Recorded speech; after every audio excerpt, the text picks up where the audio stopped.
The legislature continues down in Austin. The session, well, the day's dwindling.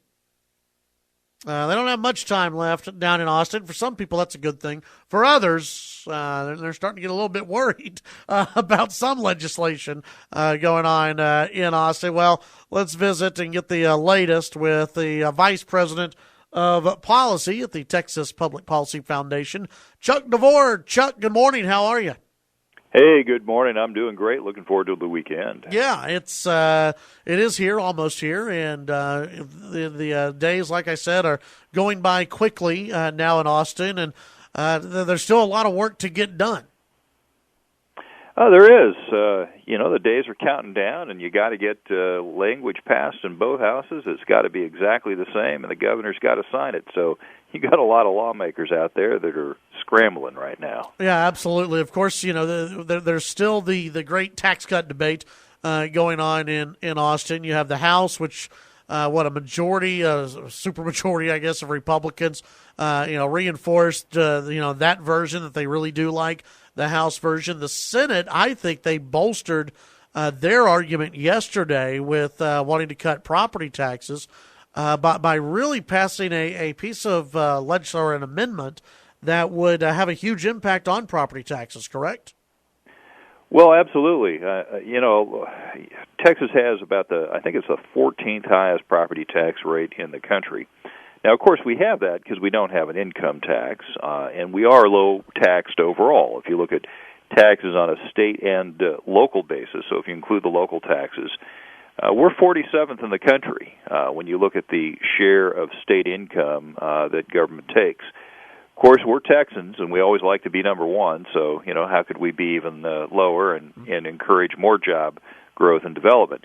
And one of those issues especially goes to the heart of an issue where Texans all over the state right now are receiving their assessment notices, right? The county appraisers are sending notices saying, well, we think your house, your property is worth, 13% more than it was last year.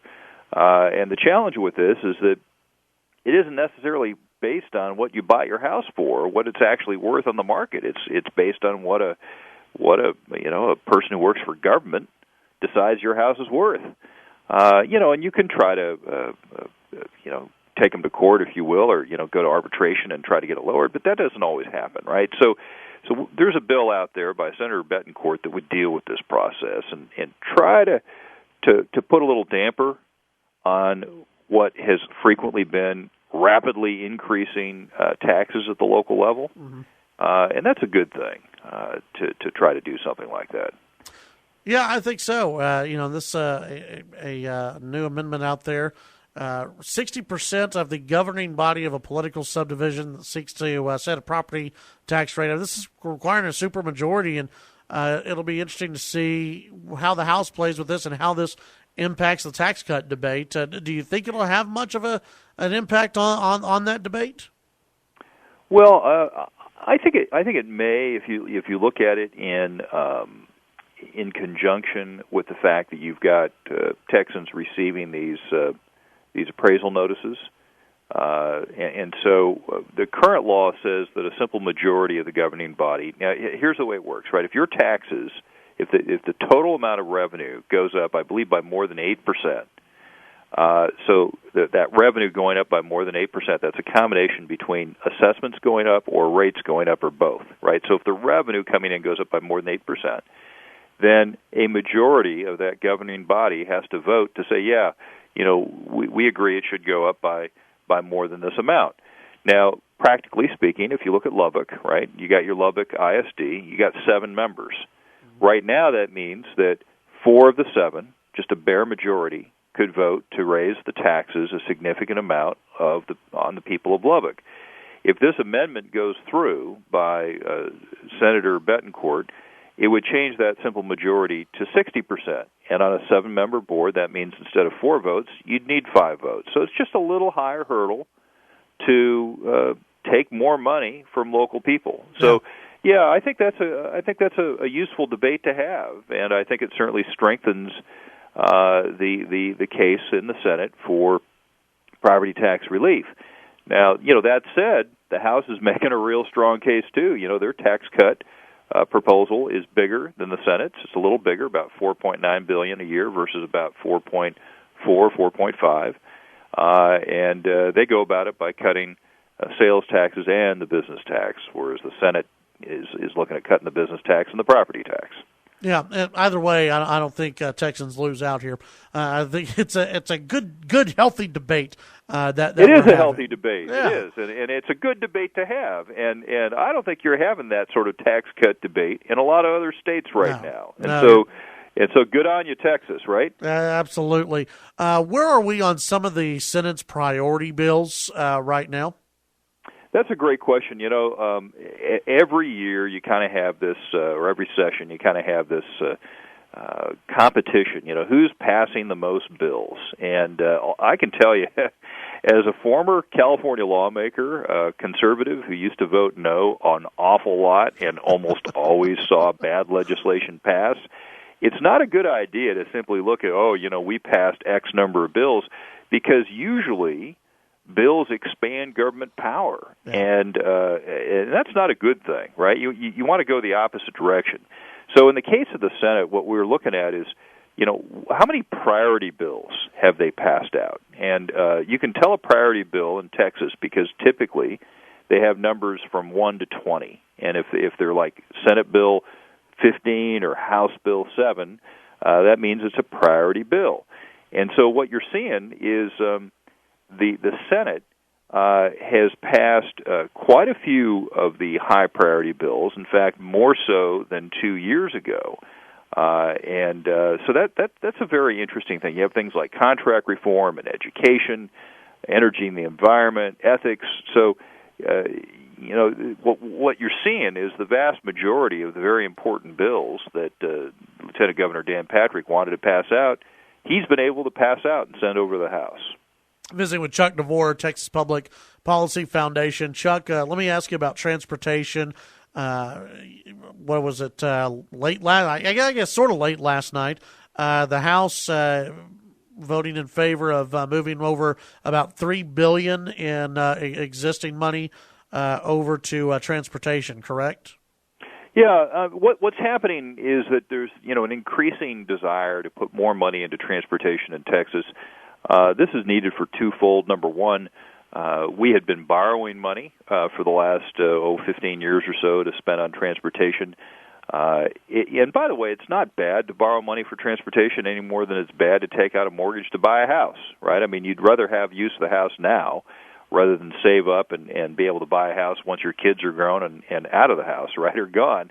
So there's nothing inherently bad or good about borrowing money for true infrastructure projects or doing cash pay-as-you-go. But that borrowed money is pretty much ran out. And so voters passed Prop 1 last year. That pretty much replaced, in fact, more than replaced all the borrowed money.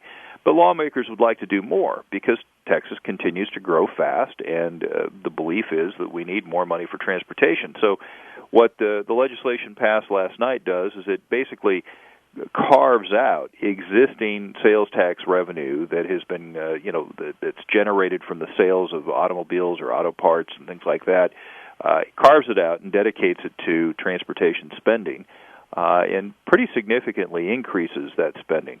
Our only concern here at the Texas Public Policy Foundation is that money is then dedicated by the Constitution, meaning it doesn't count toward the state spending cap. So what you then see is that overall spending in the state of Texas goes up by that amount because spending on roads is government spending, just like spending on Medicaid is.